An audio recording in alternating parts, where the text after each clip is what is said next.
Oui, oui, oui, je sais, j'ai vu, je suis cramé du front, les lunettes, machin, on voit tout, très bien, voilà, vous allez faire une fixette dessus pendant tout le Fast Five, c'est pas grave. Oubliez pas, il y a le sport à l'affiche avec l'affiche d'Esteban Ocon, la victoire d'Esteban Ocon l'année dernière, Grand Prix de Hongrie, ça c'est beau. Bref.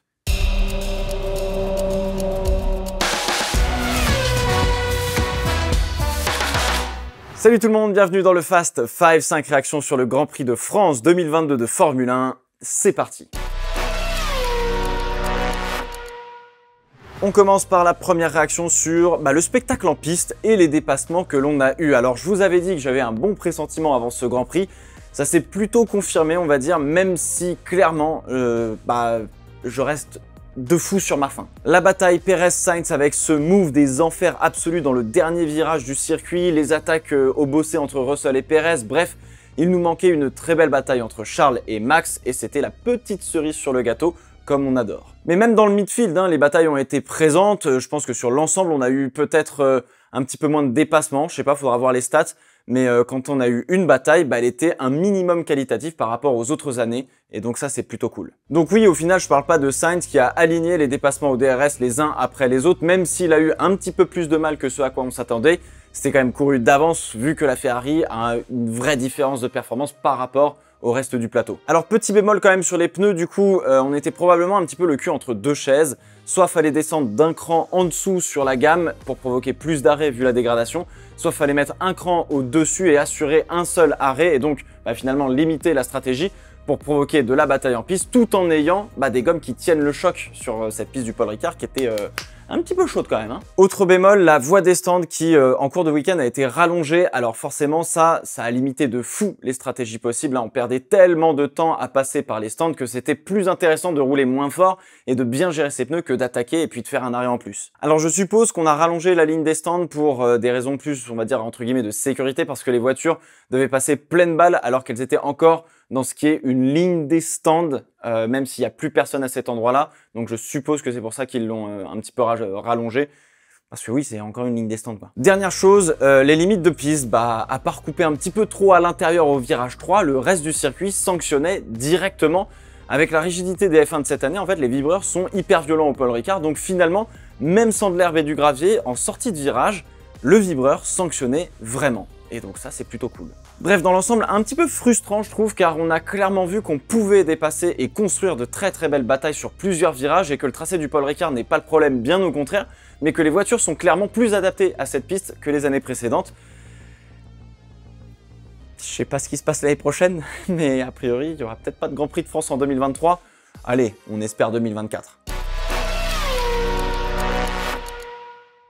Deuxième réaction, on va parler de Mercedes, car tout ce que l'on envisageait, on va dire, en termes de performance en règle générale d'ailleurs, ne s'est pas vérifié ou autant vérifié que ce à quoi on s'attendait sur ce week-end du Grand Prix de France. Alors nouveau museau pour la Mercedes, ce circuit devait correspondre d'ailleurs à leur voiture, on était un petit peu sur une similarité avec Silverstone, on espérait les voir se battre un petit peu plus aux avant-postes, du moins continuer de recoller au Ferrari et au Red Bull. Il en manque encore un petit peu. Il en manque même encore un petit peu beaucoup parce qu'il y a une seconde en qualif avec la pole de Charles Leclerc. En rythme de course, Hamilton se fait gentiment décrocher par Leclerc et Verstappen. Bon, en vrai, ok. Pendant que les Mercedes prennent en sandwich la Red Bull de Perez. Donc, il y a moyen de neutraliser une des voitures de tête si jamais elle n'est pas au mieux de sa forme. Il manque encore à Mercedes, allez, je dirais un bon gros 2-3 dixièmes facile vu comment Verstappen est reparti après la safety car. Mais on se rapproche. Alors la bataille avec George Russell et Sergio Perez, notamment à la chicane, c'est assez complexe finalement de défendre à cette chicane nord du circuit Paul Ricard, car si on défend trop, on se positionne hyper mal pour la suite de l'enchaînement et la réaccélération, et on se fait fumer en sortie, parce que derrière il y a une pleine charge jusqu'au bossé. Et si on protège pas assez, on se fait doubler dès l'entrée de la chicane, donc derrière pour réattaquer c'est peut-être un peu compliqué. La défense de Perez finalement elle est vraiment pas trop mal, parce que il se met plutôt au milieu de piste, ce qui rend l'attaque de George Russell plus difficile à mettre en place en termes de positionnement. Faut donc un George Russell qui soit un petit peu optimiste, mais c'est aussi un petit peu pour ça qu'on veut voir des pilotes de Formule 1 quelque part, donc ça fait plaisir. Alors Russell monte sur le vibreur, ce qui le déstabilise, petit contact avec Perez qui lui a laissé juste assez d'espace. Perez sort de la piste et reprend sa position pendant que Russell reste à l'intérieur des lignes blanches et prend le virage correctement. Pérez a fait tout ce qu'il fallait faire réglementairement parlant, il a laissé de l'espace, avait positionné sa voiture pour prendre le virage, mais le contact avec Russell l'oblige à sortir de la piste pour éviter un accrochage plus sérieux comme Ocon et Tsunoda, où ce dernier a abandonné d'ailleurs. Donc le petit George Russell qui gueule à la radio en disant « faut qu'il me rende la position, etc. » machin truc, non, pas du tout en fait. Il confond, et j'étais comme lui, il confond avoir le droit d'avoir de l'espace sur la piste et prendre la position. Et vu la situation, Pérez a l'obligation de lui laisser de la place à l'intérieur, oui, ok, mais George n'a pas gagné la position pour autant. En revanche, si George arrive avec son aileron avant devant celui de Pérez, on va dire presque au point de corde, et qu'il arrive à prendre le virage dans les limites de la piste, donc on parle bien des lignes blanches, bah oui, là, il inverse, on va dire, les rôles, et c'est lui qui dicte la manœuvre. J'en reviens encore à la vidéo sur les driver guidelines qu'on avait vu ensemble, qui sont très bien écrites pour un dépassement par l'extérieur, mais qui sont encore un petit peu mal définies, je trouve, pour un dépassement par l'intérieur. Bref, je m'attarde pas trop dessus, je pense que c'est assez clair pour tout le monde, il n'y a rien de grave, mais cette situation est un exemple de quand une attaque échoue, entre guillemets. Donc je trouvais ça assez intéressant finalement d'en parler pour le coup, parce que souvent on met la faute sur le défenseur. Alors Russell a joué d'un peu de chance, encore une fois, avec le problème de la virtual safety car qui s'est éternisé, mais il a bien géré sa relance avec un différentiel de vitesse de 30 km/h, je crois, pas comme le disait Christian Horner. Problème informatique, tout le monde a été touché, donc du coup c'est au petit bonheur la chance un petit peu.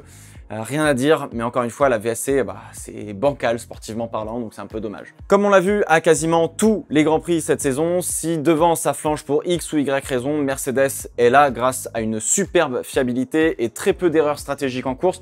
J'irais même avec un petit peu de réussite en plus, que ce soit pour Russell ou pour Hamilton. Plus pour Russell que Hamilton pour le coup, mais voilà. Alors en vrai, j'aurais adoré voir Hamilton ressortir des stands devant Verstappen. On aurait eu droit à une petite bataille bien sympa avant de voir un Verstappen prendre le dessus et s'envoler vers la victoire. Parce que il y avait pas trop match entre Verstappen et Hamilton.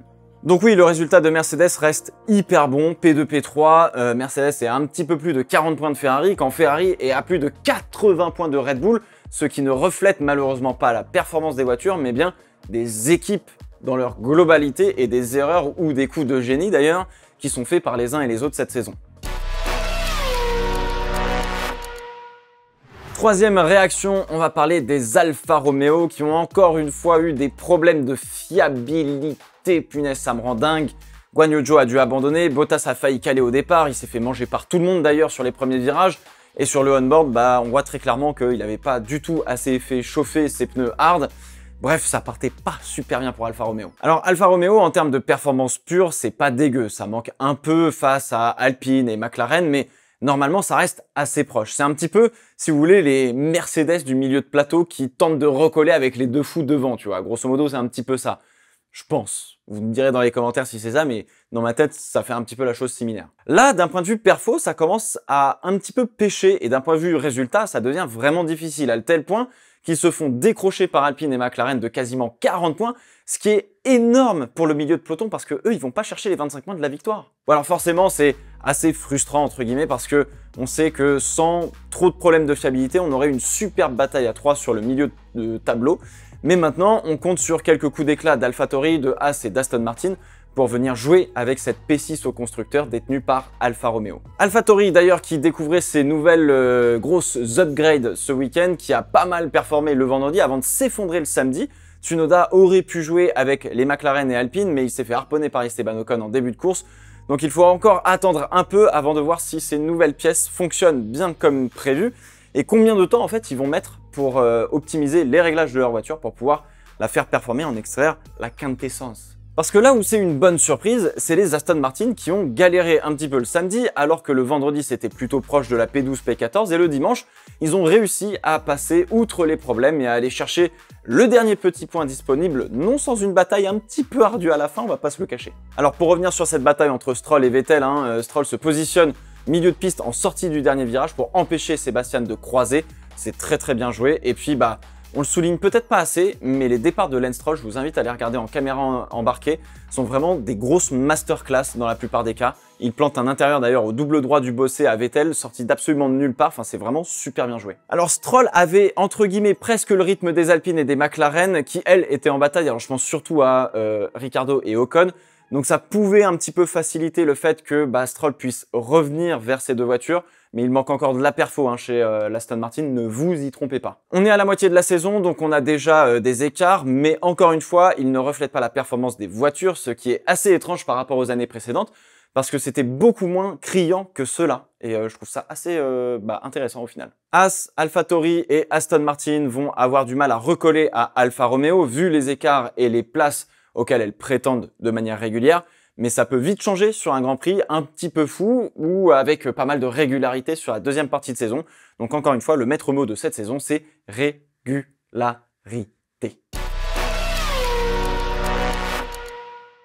Quatrième réaction, petit point cocorico sur les Français. Alors, j'ai pas 1 milliard de choses à dire, évidemment. Mais bon, alors on commence par Ocon et Tsunoda. La pénalité est tout à fait normale, je trouve. Esteban perd un petit peu la voiture, gros contact. Je dirais même qu'il a de la chance finalement de ne pas casser trop sa voiture et de pouvoir continuer. C'est un incident de course car c'est pas volontaire en soi de la part d'Esteban.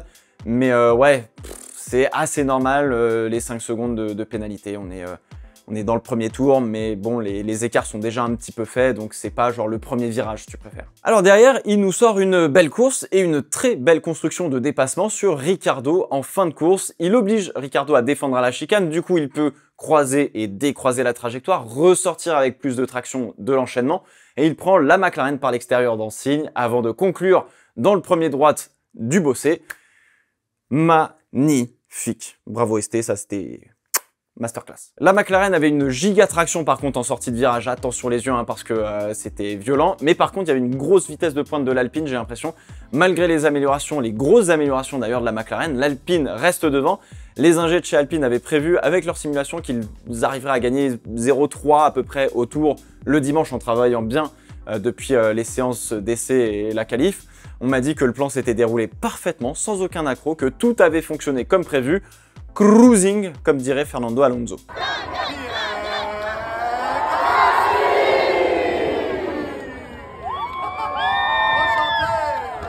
Alors si on se penche sur Pierre Gasly, ça a été les montagnes russes un petit peu entre les bonnes perfs du vendredi, la déception de la Q1, le samedi.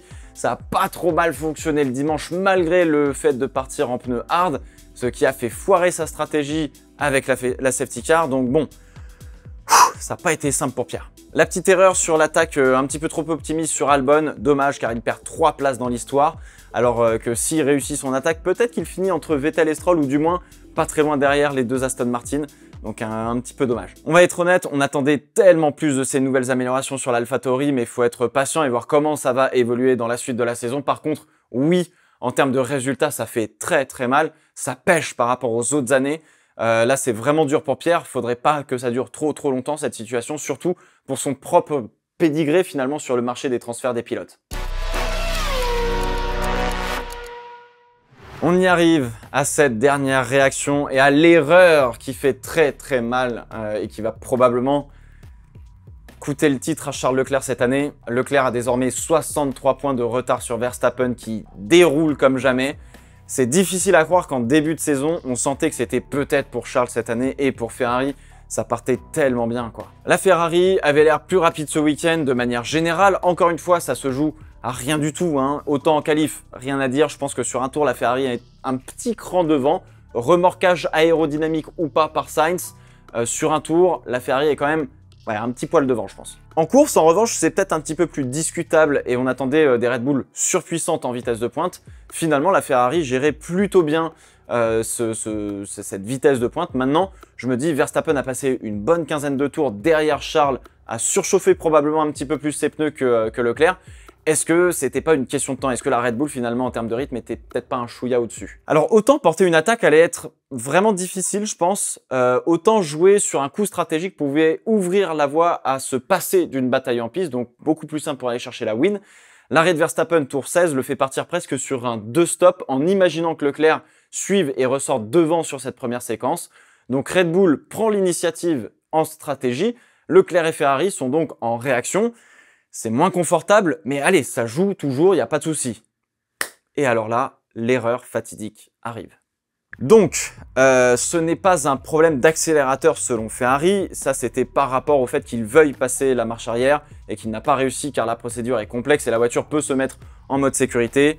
il n'a pas réussi à passer la marche arrière, donc bon, problème là-dessus. Pas de casse mécanique, on n'a rien vu ou rien entendu, on n'a pas entendu quelque chose d'anormal en on-board. Du coup, c'est plutôt une erreur de pilote, oui, mais ça peut pas se résumer à seulement une erreur de Charles vu le virage que c'est en fait. Alors du coup, ça me paraît quand même très étrange que l'arrière décroche de cette manière tout seul, peut-être en ayant un peu plus de frein, peut-être que d'habitude, je sais pas. En fait, le truc, c'est qu'à ces vitesses-là, la voiture reste quand même plaquée au sol. Il y a beaucoup d'appui dans le double droit du bossé.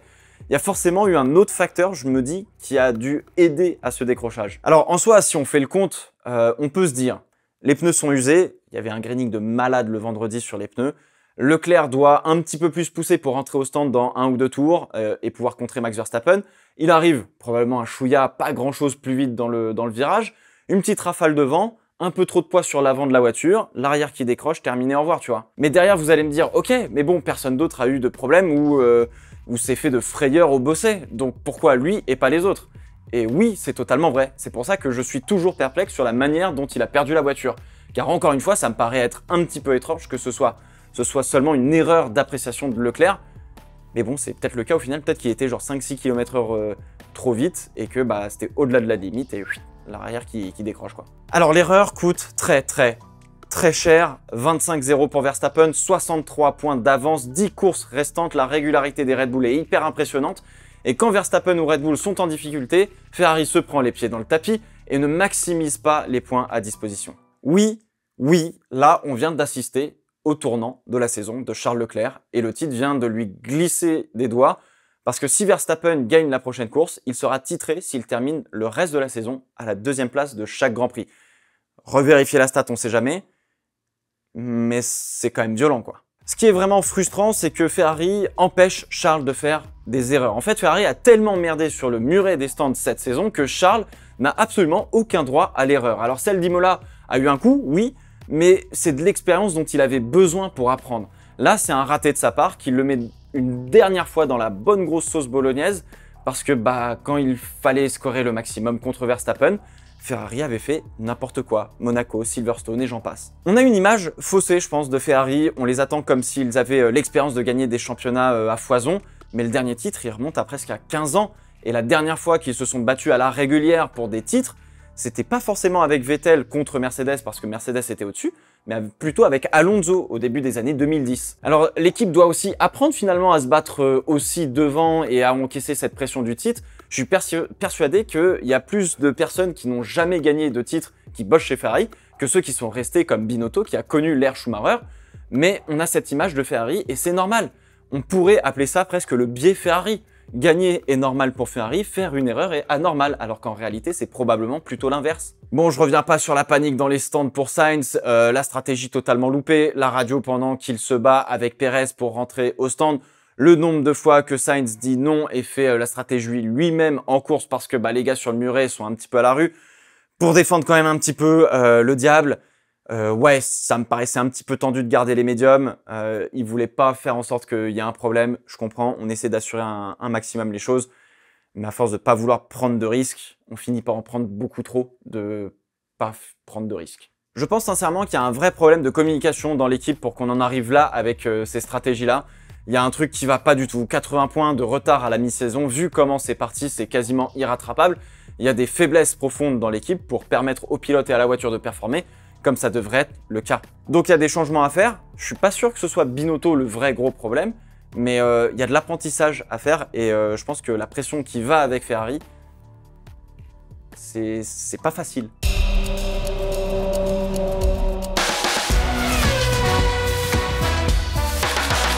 Allez, je vous laisse avec le bonus, la magnifique célébration de Théo Pourchaire et de l'équipe ART avec le public français après le podium en course 2. Rien d'autre à dire, c'était juste magnifique. D'ailleurs, le vlog du Grand Prix de France arrive bientôt. D'abord, vous aurez celui de Silverstone, qui est toujours pas sorti. Celui de la France, le vlog de la France sera peut-être un peu plus en mode vacances pour le coup. Ce sera un petit peu différent d'habitude. Voilà, c'est la fin de ce Fast 5. J'espère qu'il vous a plu. N'hésitez pas à me donner vos réactions dans les commentaires. On se retrouve lundi prochain pour le Fast 5 du Grand Prix de Hongrie. D'ici là, portez-vous bien. Ciao, ciao.